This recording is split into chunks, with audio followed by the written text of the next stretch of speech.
compartilhar nesta noite a palavra de Deus com uma igreja vibrante, como a primeira igreja quadrangular de Camaquã. O pastor me perguntou de onde eu sou, eu fiquei na dúvida de onde eu respondia, né? Porque eu morei por 13 anos em Camaquã, mas eu não sou de Camaquã, eu sou de Guaíba. Mas atualmente moro em São João Evangelista, em Minas Gerais, que é cerca de 200 e alguns quilômetros, mais precisamente 7 horas da cidade de Belo Horizonte. Mas também eu estou me mudando, eu vou sair dessa cidade, vou para outra cidade chamada Conselheiro Lafayette. Então estou nessa minha crise de identidade, de não sei de onde eu sou. E isso até me complica um pouco, diz assim, não, de que igreja, qual é a igreja que tu está? Porque eu sou membro na Pioneira aqui de Camaquã, mas frequento lá São João, mas já com prazo determinado, né? Ou prazo de validade, sei que eu vou sair de lá. E até tenho que tomar um cuidado com isso, e eu acho que todo cristão deve tomar cuidado com isso, né? Quando pergunta de que igreja tu é, se não sabe responder, então é bom que a gente tenha um lar, tenha um lugar, uma referência, um lugar onde a gente possa dizer, não, a minha igreja é lá. Eu estou ainda nessa crise, mas espero que em breve Lafayette, ou alguma igreja de Lafayette, possa acolher a mim e a minha família em nome de Jesus. Amém, Renata? Cadê a Renata? Eu estou sem óculos aí, eu não sei cadê a Renata. Cadê a Renata? Amém? Bora? Amados, eu passei 45 dias agora em Minas Gerais, na minha cidade, na cidade na qual eu trabalho num instituto federal lá. E há 45 dias atrás eu fiz a minha viagem para lá. O trecho, para os irmãos entenderem, é bem complicadinho, porque é de carro ou de ônibus até Porto Alegre, de avião até Confins, de Confins até Belo Horizonte pode ser Uber ou de ônibus, e depois ônibus até a minha cidade. É bem complicadinho. Mas foi indo de avião, tentando pousar em Guarulhos, que eu achei que era a minha última hora. O avião tentou pousar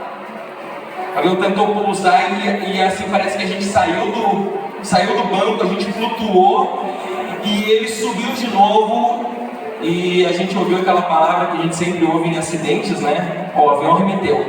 E tinha gente fazendo o sinal da cruz, tinha gente orando, eu ouvia a Ave Maria, eu ouvia Pai Nosso, e eu, amados irmãos, estava segurado aqui, Senhor, eu me arrependo de todos os meus pecados, me leva contigo.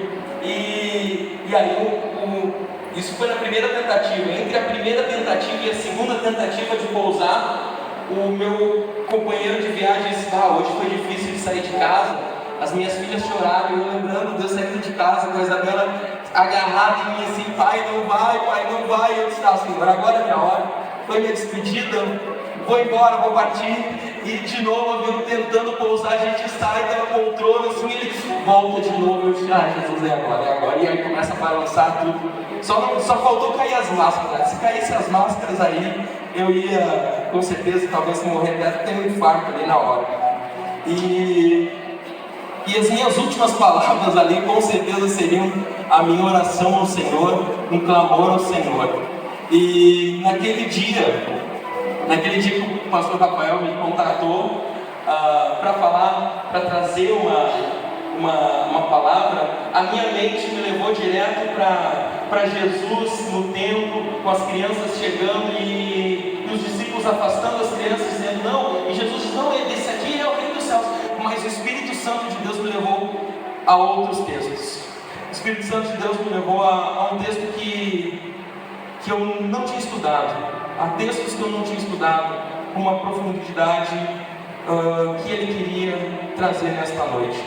Ele me levou para as palavras de Jesus na cruz. O que Jesus disse na cruz?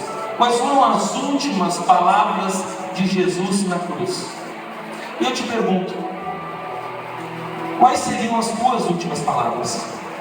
Se tu tivesse que sintetizar, quais seriam as tuas últimas palavras? O que tu dirias? Eu me dei conta também que eu já havia estudado o que alguns famosos ateus haviam dito na hora da sua morte. Já tinha estudado na escola bíblica dominical o que eles tinham dito na morte, mas eu parei para pensar, mas eu não estudei o que Jesus disse na hora da sua morte. Olha como a gente às vezes não aprofunda aquilo que precisa ser aprofundado e perde tempo estudando distrações. E alguns famosos, conhecidos nossos, por exemplo, Getúlio Vargas, tem aquela célebre frase, né? A última frase dele: deixo a vida para entrar na história. Impactante, né? A gente sabe, a gente lembra. E quais foram as últimas palavras de Jesus? Os evangelhos apresentam lá na cruz 7 menções, 7 frases de Jesus. É a partir delas que vamos estudar nesta noite. Eu convido a amada igreja a abrir a palavra de Deus. Como eu falei, eu estou sem óculos aqui, então eu vou dar uma forçadinha aqui para ver se eu enxergo bem. João, capítulo 19, verso 28. Amém? João, capítulo 19, verso 28.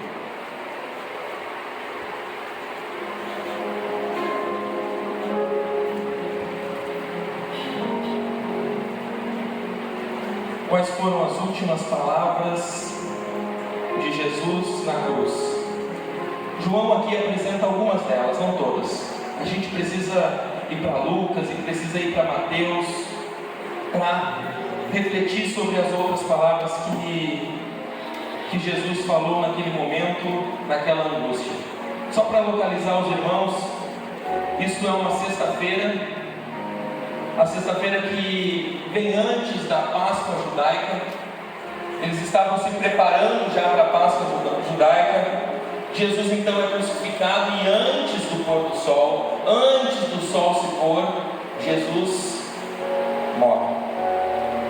Onde o inferno, onde a maldade, onde o pecado parecia ter vencido, é apenas o início da vitória do nosso Senhor.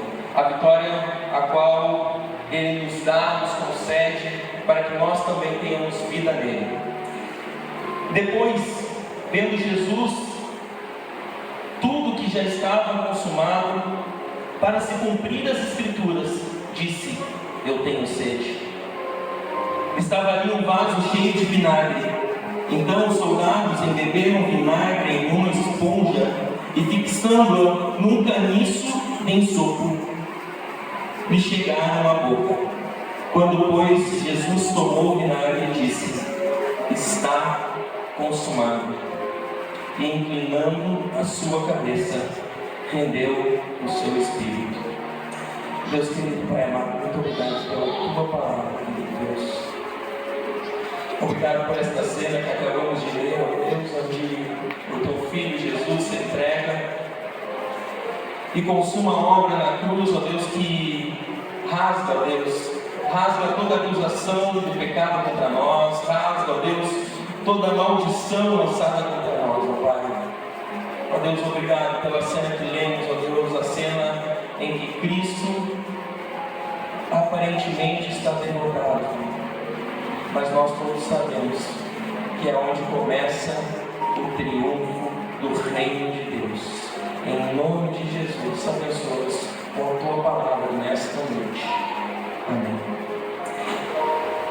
Eu quero convidar os irmãos a refletir naquilo que o pastor Rafael já começou a falar.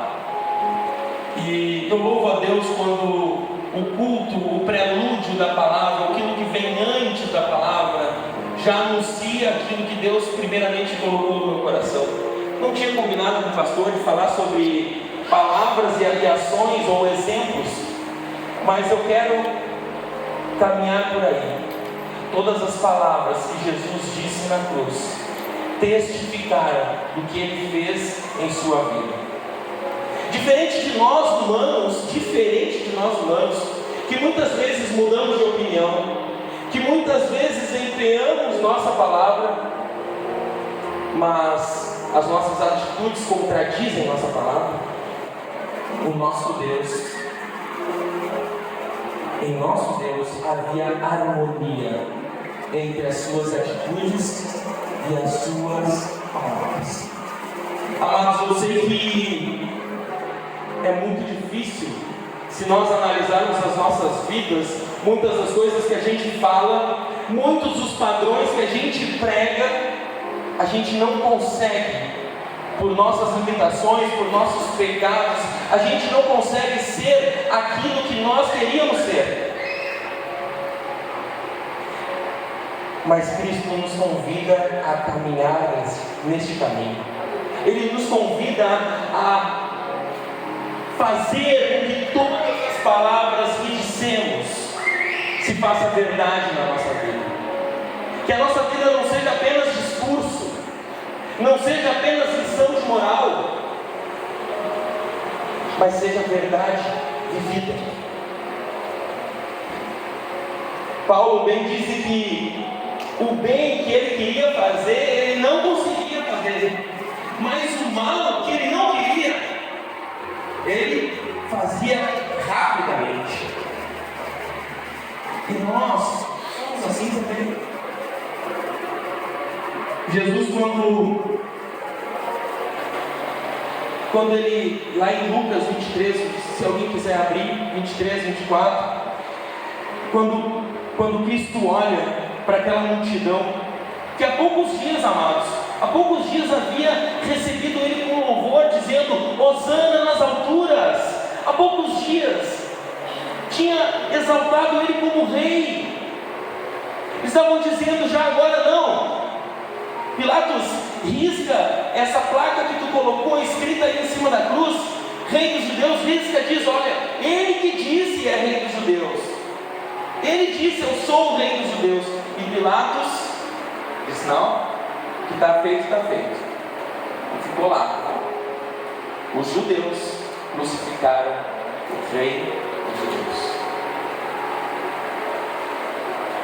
E quando ele olha para aquela multidão que estava escarnecendo, jogando sorte sobre as suas túnicas, para se cumprir também a palavra de Deus, as profecias, ele diz: Pai, perdoa-lhes, porque eles não sabem o que fazem. Jesus tinha o mais alto padrão moral. Jesus tinha o mais alto padrão ético. Era impecável, era santo, perfeito. E olha para aqueles acusadores, olha para aqueles 5 pecadores e diz: Pai, perdoa-lhes. Perdoa-lhes porque eles não sabem o que fazem. Jesus ora por eles. Jesus fala com Deus a respeito deles. Nós, igreja do Senhor, somos chamados a orar por quem está perdido. Nós, como servos de Deus, somos chamados para orar por quem está se perdendo. Por quem está se perdendo e pior, não sabe.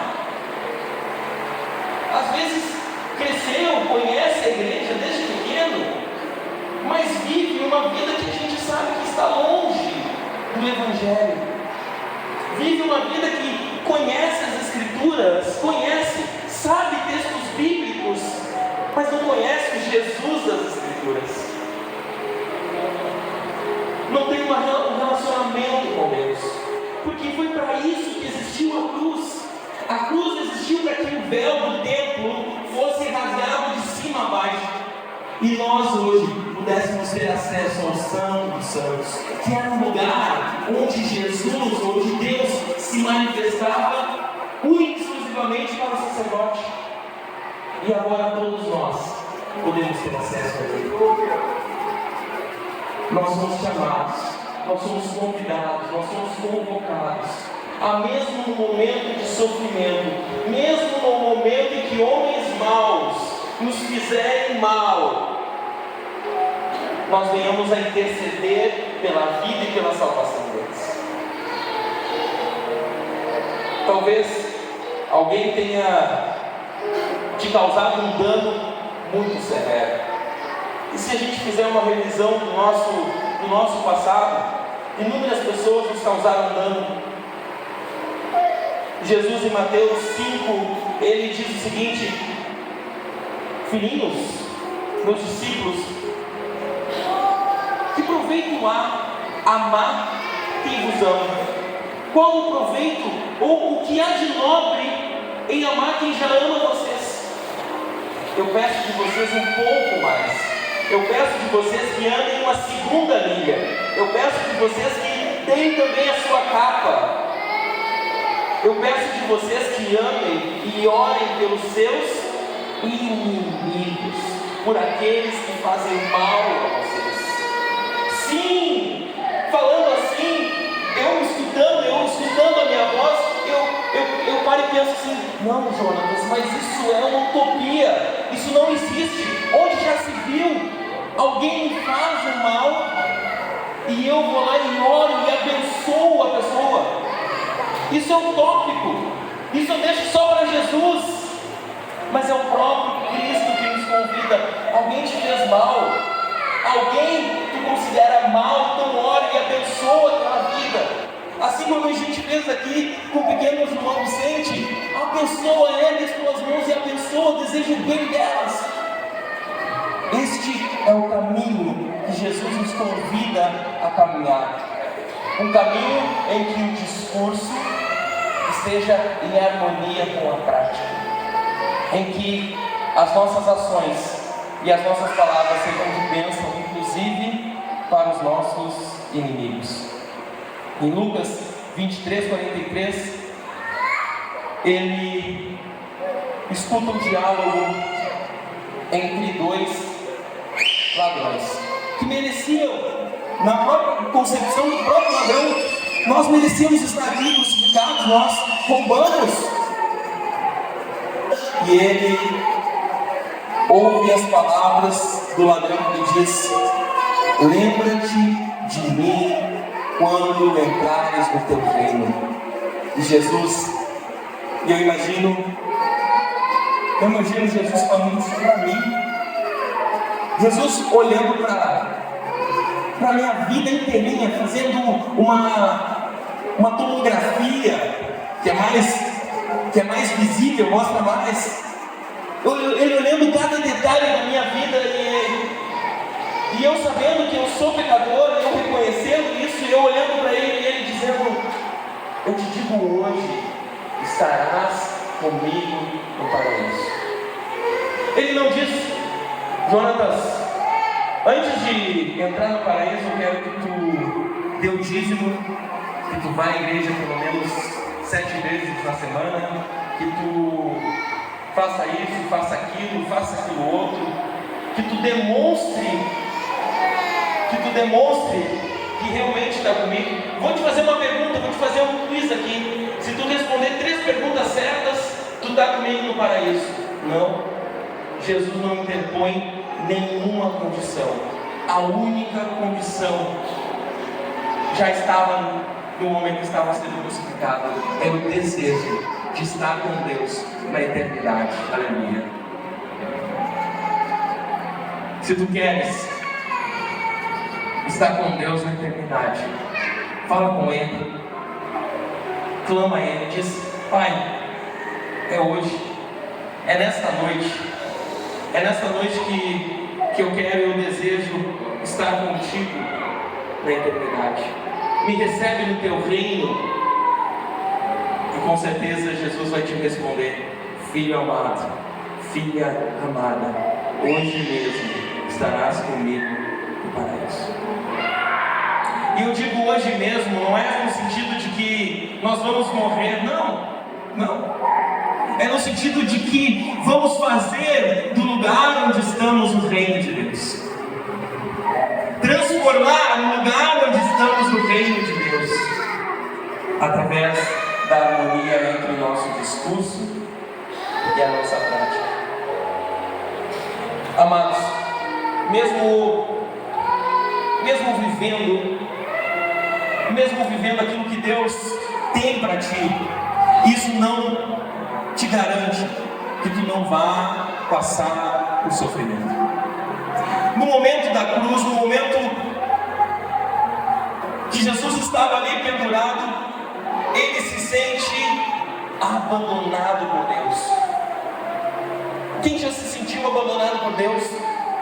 Eu já me senti abandonado por Deus, eu tenho certeza que cada um de vocês aqui já tem, em algum momento da sua vida, se sentido abandonado por Deus. E Jesus clama: meu Deus, por que me abandonastes? E a gente sabe que toda a carga de pecado estava sendo lançada por Ele, e ali se quebra o laço perfeito entre Deus Filho e Deus Pai, mas se quebra em alguém que não tem pecado, para que Ele possa ser restaurado.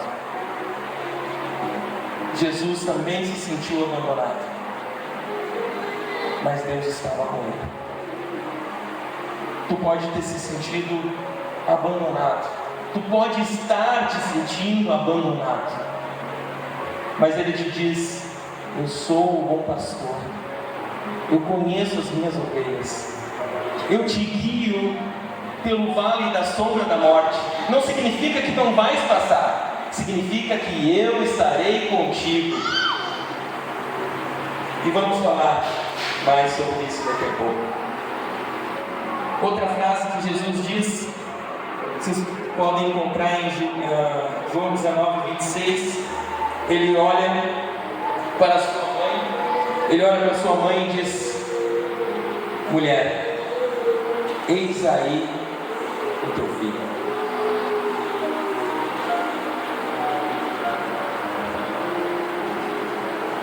Tão difícil quanto sofrer ou passar por um sofrimento é ver o próximo, aqueles que nós amamos, sofrendo. Jesus passou por tudo isso. Jesus viu na face de sua mãe o sofrimento dela em vê-lo sofrer. E Jesus não ficou apático, não, ele demonstrou que estava vendo.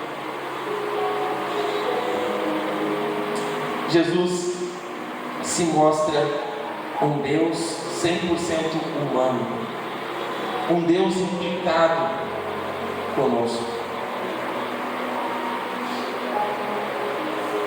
Tanto que, na sequência, como lemos aqui, lá no alto da cruz, ele grita: tenho sede. E não só para que se cumprisse as escrituras já anunciadas no livro de Salmos, mas para demonstrar que sim, ele estava na condição humana, ele estava aqui entre nós, passou como um de nós, o Deus 100% Deus, 100% humano, sem medo de demonstrar as suas necessidades.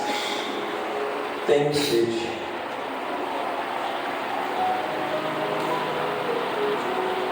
E finalizando, as últimas duas palavras que a gente encontra em João, que acabamos de ler, versos 19 e 30, e também em Lucas 23, 46, o nosso Senhor diz, após beber o vinagre, após bradar, tenho sede, receber daqueles soldados um pano cheio de vinagre, ele diz, está consumado. E está consumado ali reverbera sobre o cumprimento de todas as profecias que haviam acerca de Cristo, até a sua morte.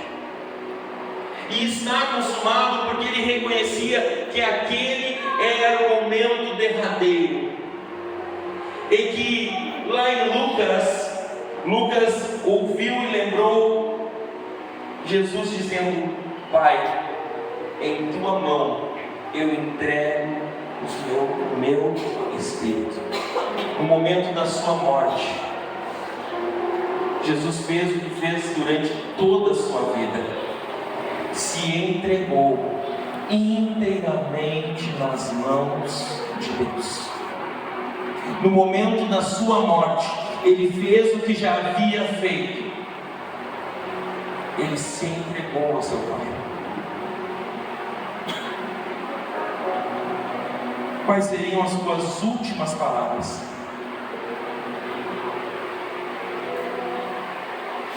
Pai, entrego em tuas mãos o meu espírito. Ou seria, não, peraí, eu vou lhe fazer uma coisa antes e depois eu volto. Não. O momento da entrega do nosso espírito para Deus, da nossa vida, Deus, é agora.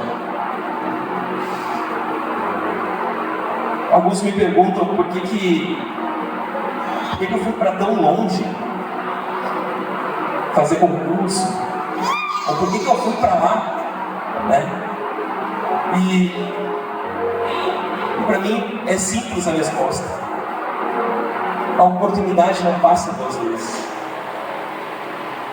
A chance e a oportunidade que às vezes a gente tem de tentar viver algo diferente, às vezes não se repete. Para aqueles 2 ladrões pendurados, um à direita e outro à esquerda de Jesus, não se repetiu. Um aproveitou, um se entregou, o outro não. O outro zombou. Não, se ele pudesse se salvar, ele estaria aí pendurado. Enquanto o outro disse: lembra-te de mim. Eu quero te convidar a lembrar de cada frase que Jesus disse naquela cruz e fazer destas frases a tua oração. A tua oração hoje, a tua oração amanhã, a tua oração até a próxima Páscoa. Pai, em tuas mãos eu entrego o meu espírito. Está consumado todas as palavras que tu disse a meu respeito. E eu acho vibrante, pastor, que eu quero até convidar a igreja a abrir a Bíblia em Lucas, capítulo 24, a partir do verso 13.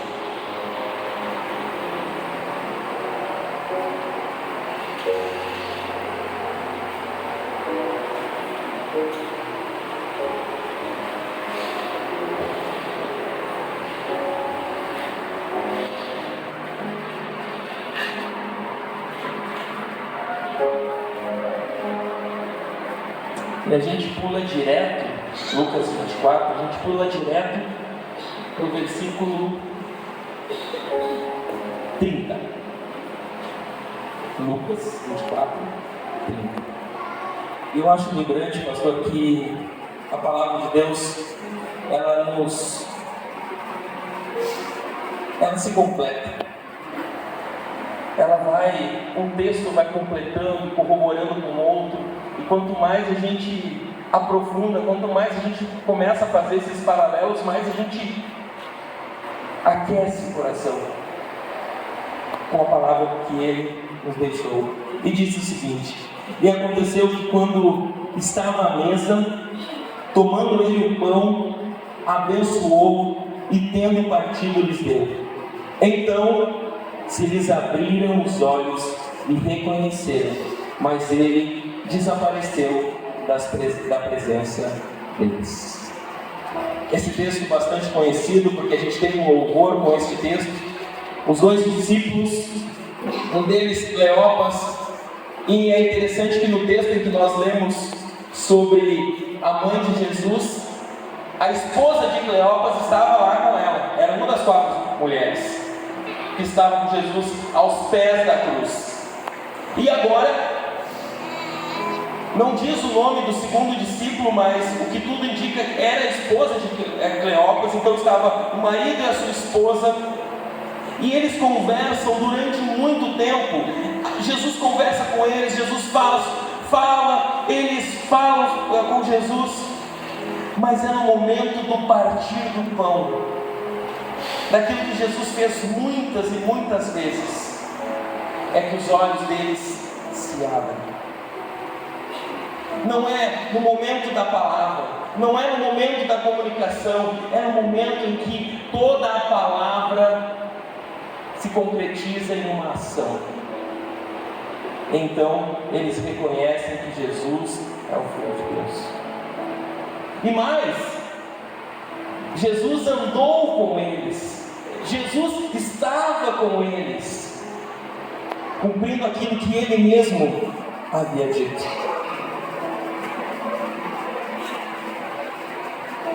Mas essas não são as últimas palavras de Jesus. E glória a Deus por isso. As palavras da cruz, sim, elas são palavras de entrega, de materialização de tudo aquilo que Jesus pregou, de tudo aquilo que Jesus falou durante a sua existência aqui na terra, durante os seus 3 anos de ministério. Mas não são as últimas palavras. As últimas palavras, a gente dá um pulinho ali em Atos 1:8. A partir do 6, na verdade. Atos.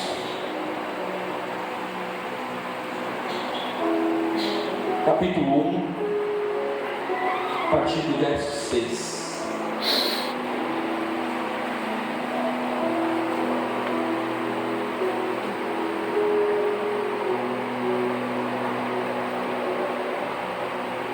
Como o pastor falou, que as palavras podem até trazer pessoas para a igreja, até apresentar Jesus às pessoas, mas é o testemunho que vai arrastá-las para o amor de Deus. É o testemunho que vai fazer com que nós e elas possamos dizer: nós somos servos de Deus, escravos de Deus. Outrora escravos do pecado, agora escravos do Senhor. Atos, capítulo 1, a partir do verso 6, diz assim: Estavam então os discípulos reunidos e lhes perguntaram: Senhor, será este o tempo em que restaures o reino de Israel? Eles achando ainda que era o reino terreno, né? Respondeu-lhes Jesus: Não vos compete conhecer o tempo ou a época que o Pai reservou pela exclusiva autoridade, mas recebereis poder ao descer sobre vós o Espírito Santo, e sereis testemunha, tanto em Jerusalém como em toda a Judéia e em Samaria, até os confins da terra. Amém. E isto se cumpriu, porque hoje estamos no confim da terra. O mundo de Jesus, o mundo que Jesus circulou, era apenas o Oriente Médio. A América do Sul, que nós aqui estamos, é confins da terra. O Evangelho chegou até nós, porque homens e mulheres, ungidos, separados, assim como eu e você, como nós, se renderam a Deus, anunciaram a palavra de Deus, e mais, viveram a palavra de Deus. Amados, eu quero lhes convidar a fazer verdade nesses textos que nós lemos, fazer verdade nas nossas vidas, que nesta Páscoa nós possamos celebrar uma aliança com Deus, que nós possamos celebrar uma nova aliança com Deus, porque é verdade, às vezes a gente quebra, às vezes a gente falha, às vezes a gente erra, às vezes a gente faz tudo aquilo, o contrário de tudo aquilo que a gente falou. Mas o nosso Deus é um Deus de novas histórias. É um Deus que quer te fazer testemunha por onde tu andares. É na tua escola? Amém. É no teu trabalho? Amém. É no mercado? Amém. É no trânsito? Amém. Interessante que Lucas, que escreve Atos, ele não lembra do termo, portanto, ide e fazer discípulos, mas ele lembra sedes testemunhas. E a ideia de Jesus era que por onde cada crente andasse, ali estivesse a igreja do Senhor. Se Deus te tirar aqui de Camacoa e te levar lá para São João Evangelista, se Deus te levar para Uruguaiana, se Deus te levar para Joia, se Deus te levar para Alegrete, se Deus te levar para Buenos Aires, Córdoba, seja para onde for, que lá Jesus Cristo tenha uma testemunha, tenha alguém disposto a viver a palavra, tenha alguém disposto a falar da palavra. E que Deus nos ajude, e que Deus, com sua graça e misericórdia, nos faça testemunhas do seu amor, da sua graça, da sua misericórdia, da sua salvação, por onde quer que andamos. Oremos, igreja. Pai querido,